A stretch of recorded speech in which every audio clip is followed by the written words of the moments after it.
One of the things that we've done this year is we've been focusing on Jesus. We focus on Jesus all the time. If you've noticed, every lesson, it points to Jesus at some point. That's the reason why we're here. There's no other religion that has Jesus. There's no one else that has made a way where we can all be saved. And so for us, we're looking at some things about Jesus. And we're looking at the things that he finds. And so we're going to be looking at 3 different times in the book of John of things he found. Now, I know when you go out of town, it doesn't take very long. You start looking around. It starts getting around that time. Your stomach starts growling. You're looking to find some food. And I'll tell you what, I was in this place and I was looking for some good home cooking. You can't find good home cooking out of town. And so I was driving down and all of a sudden there was a big sign. It said beans and cornbread. I said, are you kidding me? And I said, the only thing would be better if it had blackberry cobbler, and it said it underneath, and blackberry cobbler today. I was like, this is great. I have found the place. And so much to my delight, my stomach was full when I left. It was a great place. You know, this past week I was heading home, and much to my surprise, I found that the whole highway was totally blocked off. Not sure what happened. I had a detour, but there was not a way to tell us how to detour. So I'm like, well, I guess I'm going to go back and, try to find all these small little roads. And eventually I found it. But I found that the road was blocked. Now, I have even gone to another state. This particular was Colorado. Years ago, I'm there. I'm teaching on a Sunday morning, and lo and behold, I find an ex-classmate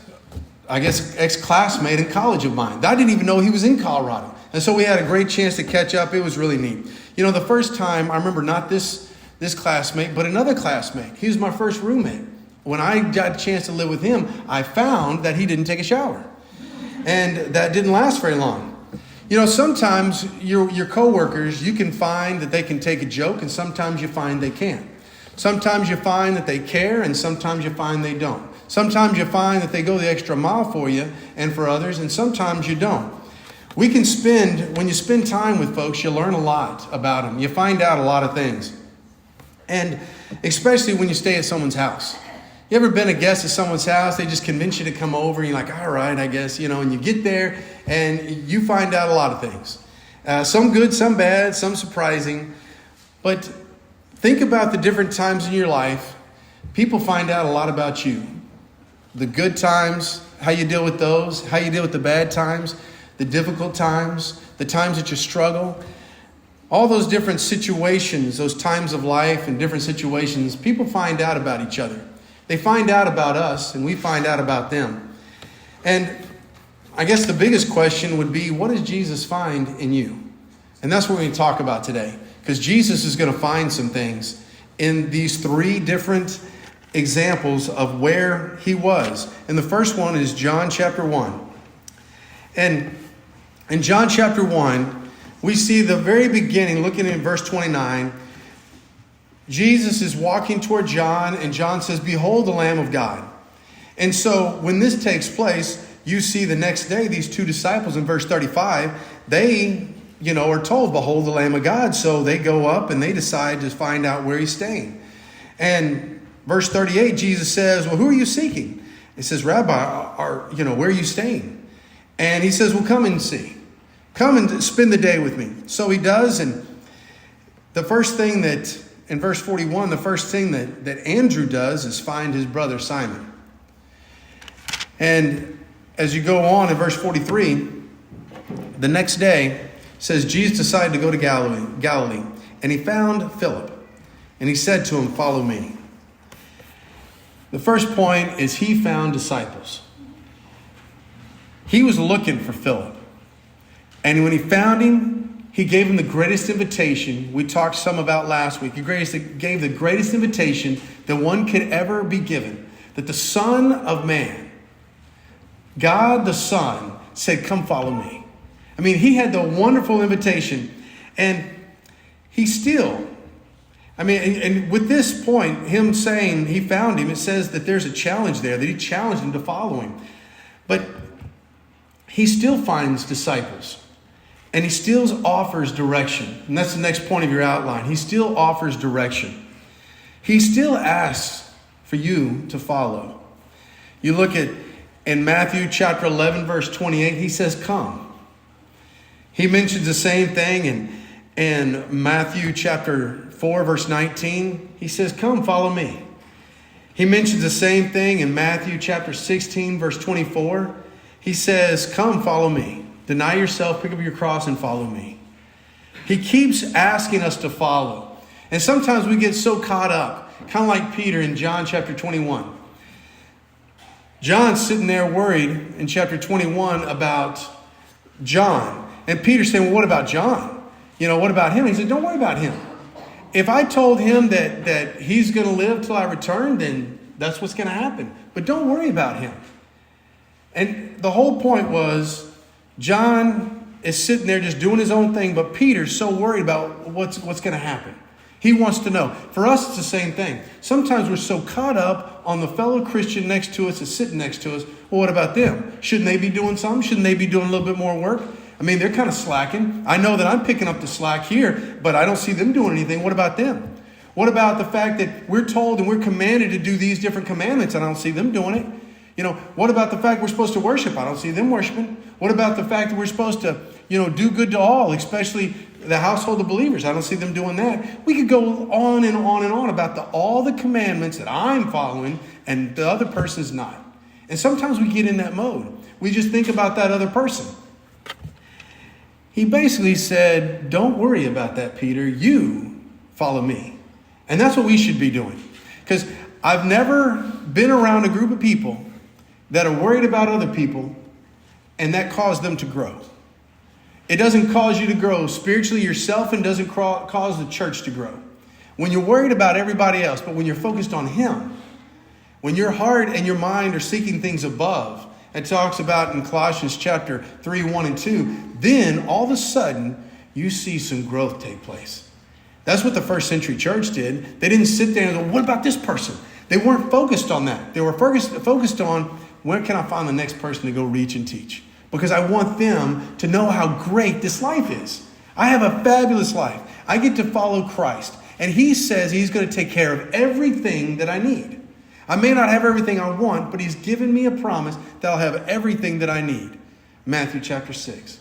If I just seek first His kingdom and His righteousness. That's my focus. That should be the focus. I'm working on myself. And by me working on myself, I should be encouraging you. But I shouldn't be pointing to you and saying, well, God, what about that person? That person's been slacking for years. Ever since I knew that person. Matter of fact, they first got baptized, had their sins washed away, and they've been living their own life ever since. I need to be focused on me. He's still looking for disciples. And the point, your last point, and point number one is the reason why he found disciples and He still offers direction is because in John chapter 14, verse 6, He is the way. He's always been the way, always will be the way. If we want to get to the eternal life, we've got to follow Him. No one comes to the Father except through Him. He is the way. He's the one that gives us direction. And then you see in chapter 2, starting in verse 13, there's a Passover and the Jews were at hand and Jesus went to Jerusalem. And in verse 14 it says, in the temple He found those who were selling oxen and sheep and pigeons and the money changers sitting there.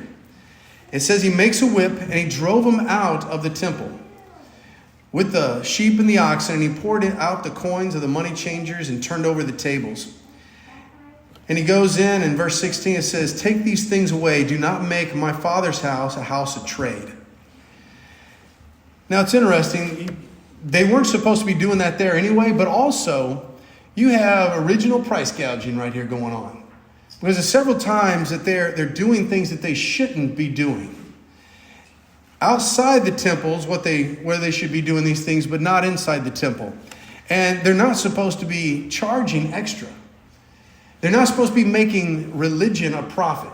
And it seems like today, in this day and time, there's a lot of people making money off of Christ. I mean, I would imagine there's people here that are wearing some type of a cross around their neck.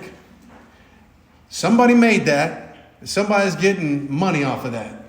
And somebody had certain things that they made and calling it up to religious and making money off of God. It's amazing to me how much money is made off of God. But yet, this country doesn't want to hear what Christ has to say. You know, you can buy the stuff, you can wear the stuff, but don't tell me about the stuff.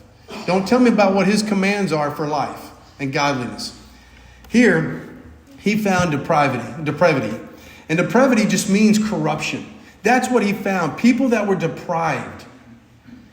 And they're selling things in the temple. They're exchanging money.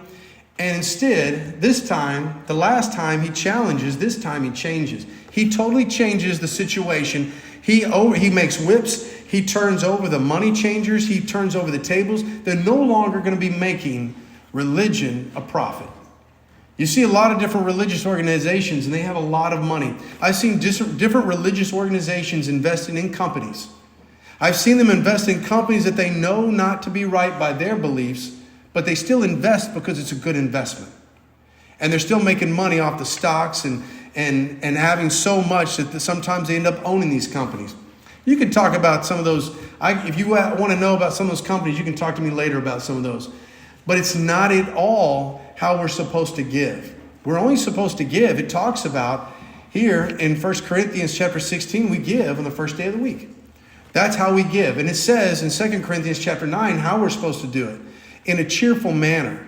It's not supposed to be that those that are visitors among us are required to give. It's that the person here that is a member of the Lord's church is supposed to be giving. They're supposed to be giving once a week, as is talked about. Now, it doesn't negate any times when there's other people that need help that we're supposed to be able to help. But this is not a money-making venture. Never has been. This is a helping venture. A way to help other people. Whether it helps them physically so that they can focus on things spiritual, or something that can help them, get them some information where they can learn about Christ. Well, he finds this, and he offers deliverance. And he's still able to deliver and rescue today. It talks about in Mark chapter 10, verse 45 that I mentioned in class, that he gave his life as a ransom. He didn't come to serve, but to be served and give his life as a ransom. It says the same thing in Matthew chapter 20, verse 28, that he gave his life as a ransom.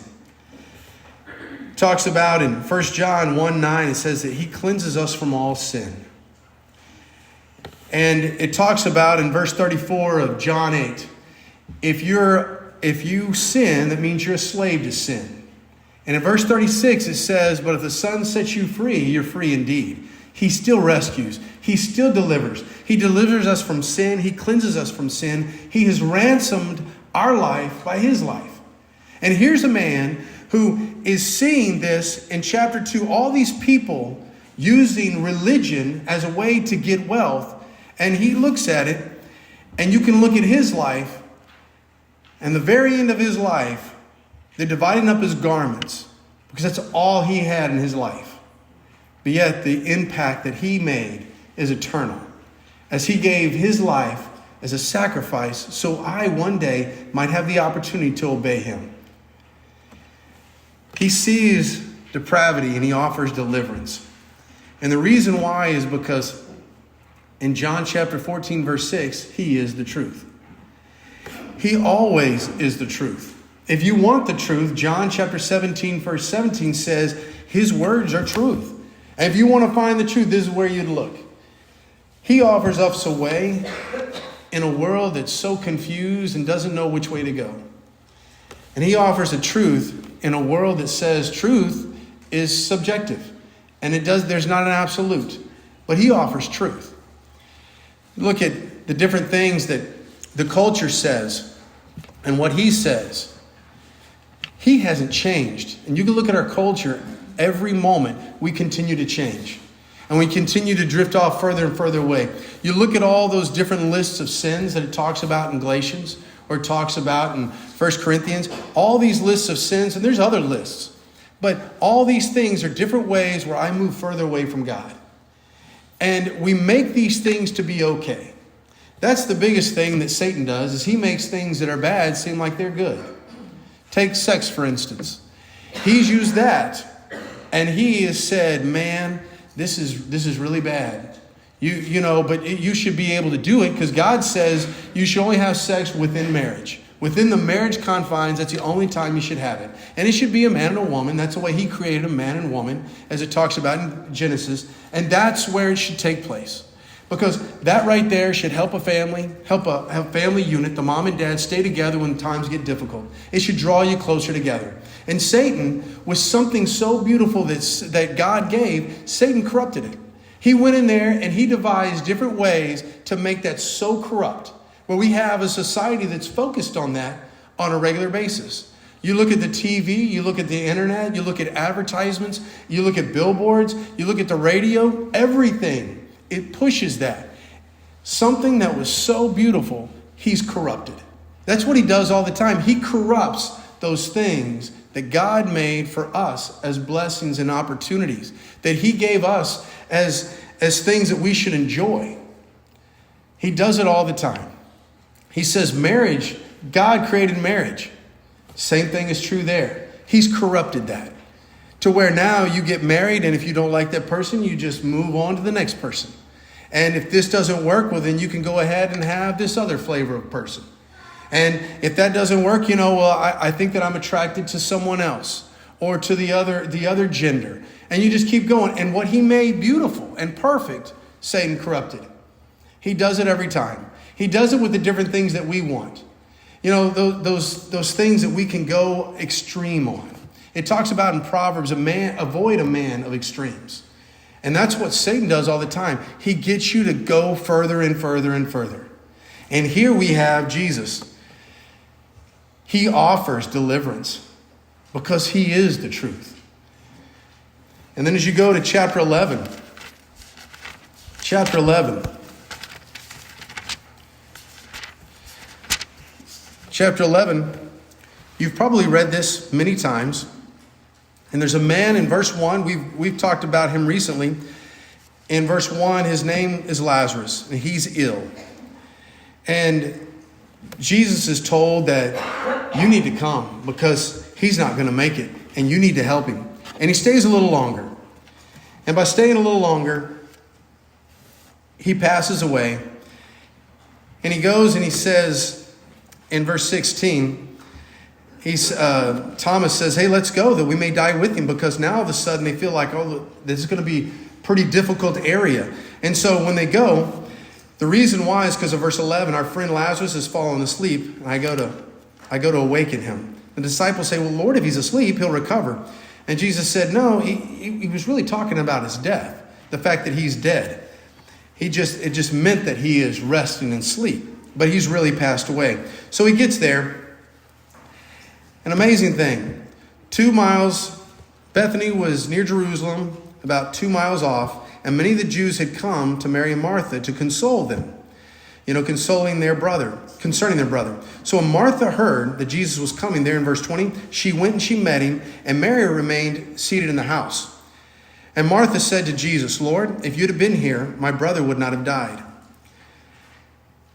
But even now, I know that whatever you ask him, God will give you.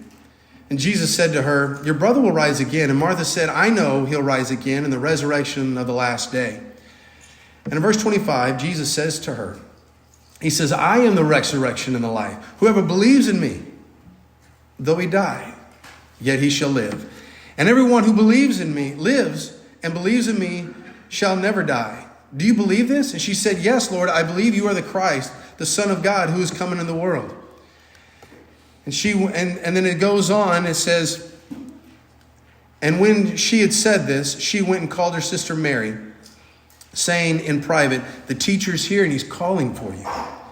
And so she heard it and she goes quickly to him. And when she gets there, in verse 31, when the Jews who were with her in the house consoling her saw Mary rise quickly and go, they followed her, supposing she was going to the tomb to weep there. Now Mary came to where Jesus was and saw him, and she fell at his feet.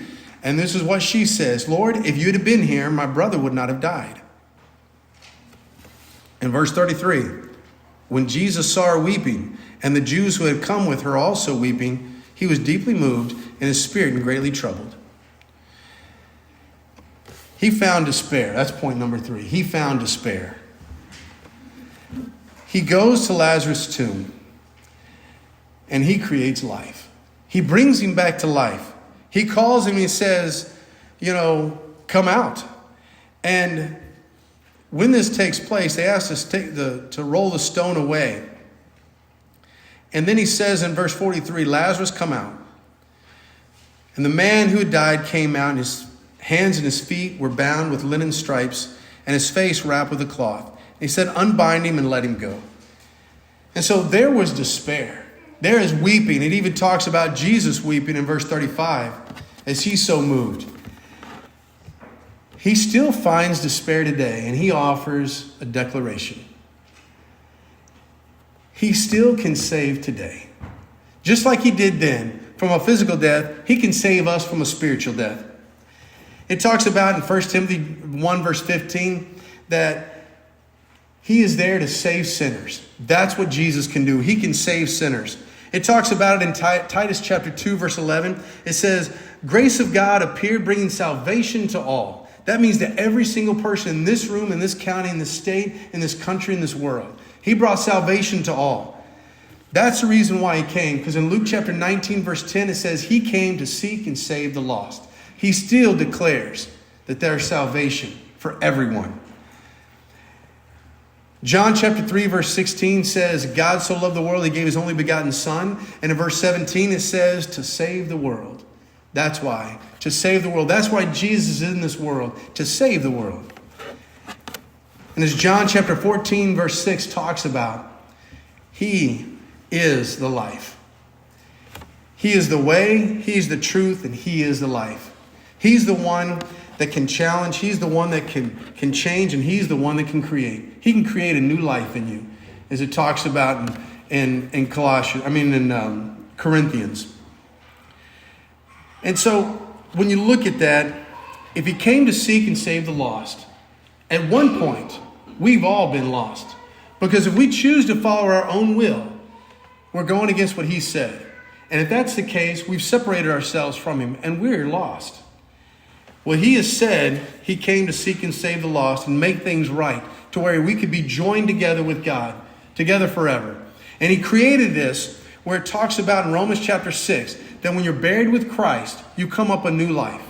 He talks about that in Colossians chapter 2, that it's the powerful working of God that cuts away the sin from your life.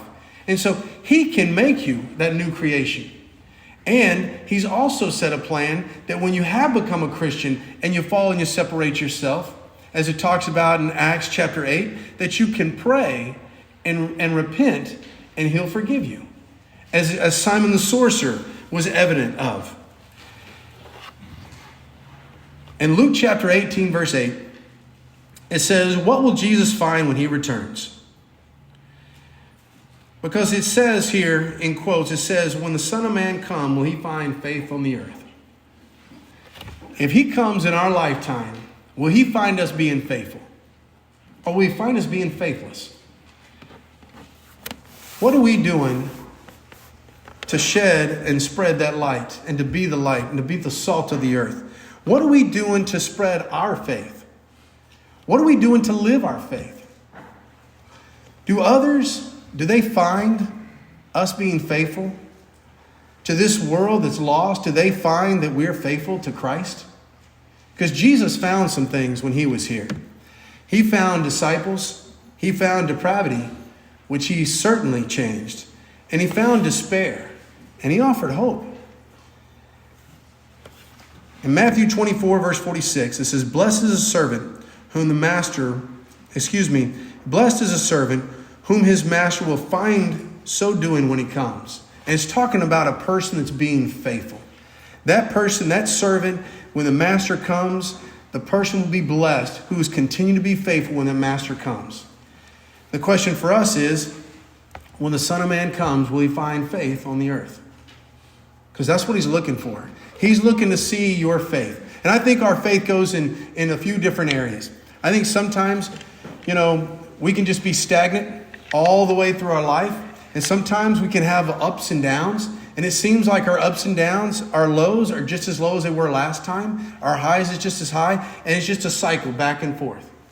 And then there's some people that they increase their faith. It keeps going up. And then at some point, they just get flat. and they don't grow their faith at all. And so you have that person that's just stagnant the whole life. They never increase their faith. The person whose faith goes up and down all the time.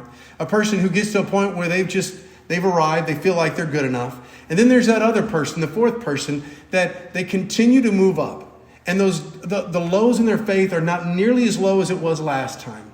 And their faith is getting stronger each time as they continue to move closer to Christ.